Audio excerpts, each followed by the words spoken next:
Hi people, it's me, Anja. My pronouns all she and her, and welcome back to my channel for a new video. First of all, I believe this video becomes public October 2nd, and today is September 9th for context. So without any further ado, happy LGBT History Month. I believe LGBT plus History Month is celebrated in October in the United States, and then it's Black History Month for all of my British girlies. I don't really think I have much of an audience in the UK, to be frank. Although recently I learned that some of my viewers are from Iceland, which is so random, but I appreciate it. Anyway, all that to say, I really hope this video helps diversify your content. I know I'm constantly promoting queer authors and queer books and diverse book recommendations in general, so this video should come as no surprise to anyone who's already familiar with my content. So anyway, with that said, the first book on this list is called Laura Dean Keeps Breaking Up With Me. This story is a YA contemporary graphic novel following a young lesbian main character who's in an on-again, off-again relationship with her girlfriend. I think this book is absolutely so excellent. First of all, the illustrations are so pretty and so vivid, and they really bring the story to life so much more. Second of all, the characters seem so realistic and so well developed and so distinct, and I truly love it so much. Like, this book is excellent and it's fantastic, and I was so emotionally invested from the very beginning to the end. The plot is so good and so intriguing and so engaging. Everything about this book feels so authentic and so well done. I was truly hooked from the beginning to the end. This book is so good and it deserves all of its hype and so much more. So anyway, with that said, I would definitely highly recommend it. The next book on this list is called Escaping Mr. Rochester. For those who don't know, this book is a YA historical fiction retelling of Jane Eyre, where both Jane and Bertha are black and queer. This book is so fantastic and it's so good.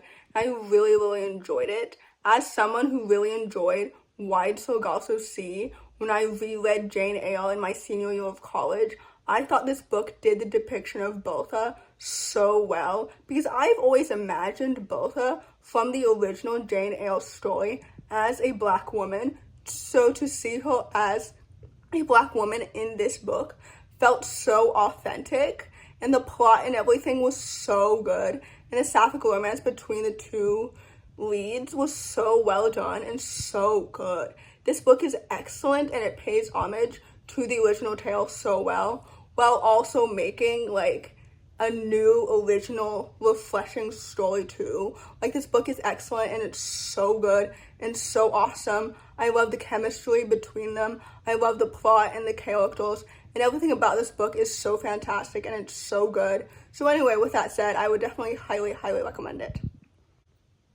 The next book on this list is called B. Mullins Takes a Shot. This story is a middle grade contemporary following a young Sapphic hockey team player who is on a hockey team with low funding. I don't really know if my sentence really made any sense, but you guys know, and I mentioned this in my last video, which I also filmed today, that I'm quite exhausted from filming TikToks. So honestly, I'm not sure if I've maintained my posting once a day schedule that I made for myself when I joined TikTok yesterday.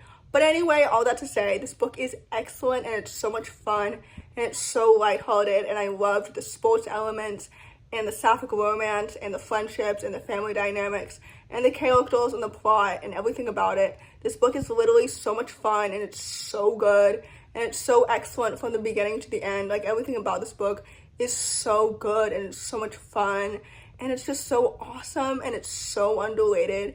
Although I think that the majority of the books that I promote on my channel are underrated, so I feel as if that world itself has completely lost its meaning. But anyway, this book was excellent and it's so fantastic and I just really enjoyed it. So anyway, with that said, I would definitely highly recommend it. The next book on this list is called This Place Kills Me.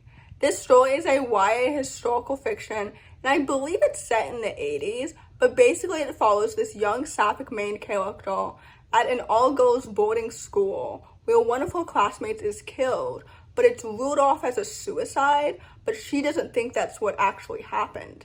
This story is so good and it's so well done. It's written by the same author who wrote Laura Dean Keeps Breaking Up With Me, so I had really high expectations prior to reading this book, and I'm so glad that it truly met those high expectations because this book is excellent. I loved the mystery, the 80s setting, the academic boarding school setting. Like, this book is so good. The mystery itself was so thrilling and so intriguing. The characters are so well developed and so distinct. I loved the portrayal of queerness against the 1980s backdrop. This book is excellent. I love the characters and the plot and the mystery and the illustrations. Like, everything about this book was so fantastic and so good. So anyway, with that said, I would definitely highly recommend it. The next book on this list is called Leaving the Station. This story is a YA contemporary following a young, non-binary lesbian main character who's trying to outrun their mistakes. I think this book is absolutely so fantastic and it's so good. Maia Arlow has truly become one of my favorite authors over the years because their books are absolutely so excellent and so well done. And also, one element that I love from them as a person is that they continue to be pro-Palestine, which is something that's so incredibly important to me as a reader, as a person. But anyway, this book is excellent and it's so fantastic and it's so good. I love the characters. I love the cross-country train road trip. I love seeing an opportunity to almost like reinvent yourself and meeting all these new people who've never met you before, who don't have an impression of you ever. Like, I love this book so much. I love the characters and the Jewish representation and the transgender non-binary representation. This book is excellent and it's so good and it was so emotional. And honestly, I think I cried like 4 different times or something. This book is excellent. It's one of my favorites from this year because it was so good and it's so well done in literally every single element. I love the writing and the plot and the characters and the queerness. But anyway, all that to say, this book is fantastic and I would definitely highly recommend it. The next book on this list is called Margo Zimmerman Gets the Girl. I read this book less than a week ago and I think it's so fantastic. This book is a YA contemporary following a young Jewish lesbian who enlists her bisexual classmate to help her be queer. I think this book is excellent and it's so good and it's such a fun rom-com. Like, I would love to see this story depicted on screen, although I don't think I trust any big studio to have such a lovely Sapphic story. You know what I mean? I don't know. Anyway, this book was so good. I loved the portrayal of queerness, of Jewish representation, of figuring out your own identity. The Sapphic romance is so cute and so well done. I love the characters individually as well as together. I love the plot and the characters and the queerness and everything about it. Like, this story is so much fun and it's so great and it's so fantastic. I also love the disability representation. Like, this book is so good. So anyway, with that said, I would definitely highly recommend it. The next book on this list is called Roar of the Lambs, which I just read 2 days ago and I thought was so good. Anyway, this story is a YA horror contemporary following 2 black queer main characters who are teaming up because they're trying to stop an apocalyptic prophecy. Now, I know that I just talked about this book in my last video, so I apologize if my review is redundant. But anyway, this book was excellent and it was fantastic. I loved the world building. It was so atmospheric and so dazzling and so well done. The setting was excellent. The mystery and the plot was so well done and so well paced. I love the characters. I love the Sapphic romance. This book is so fantastic and it's so underrated. And I just personally really enjoyed every single step of the way. I'm actually not quite sure if this book is a standalone or if they're all sequels. I'm assuming that it's a standalone considering how it ended. But anyway, overall, this book is so fantastic and it's so underrated. So with that said, I would definitely highly recommend it. The last book on this list, and definitely not the least, is called Silenced Voices. This story is a YA historical fiction contemporary told in alternating timelines, one following 2 brothers in 2013 in the United States, and the other one following their mother and their aunt in 1982 during the Guatemalan Civil War, which is a piece of history that I knew truly next to nothing about prior to reading this story. I thought this book was so well done and so good, but also, in case you're wondering why this book fits this list, it's because their aunt is Sapphic. This book was so well done and it's so good. First of all, the two timelines intertwined so well.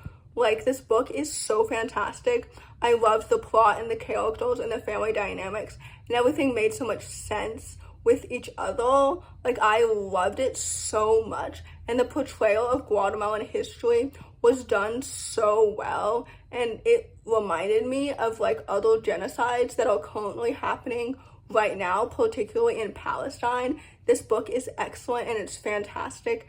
I really enjoyed it. So again, like, I would definitely highly recommend it because I thought that every single element was done so well. The pacing, the plot, the characters, the illustrations, like everything about this story was so good. So anyway, with that said, I would definitely highly recommend it.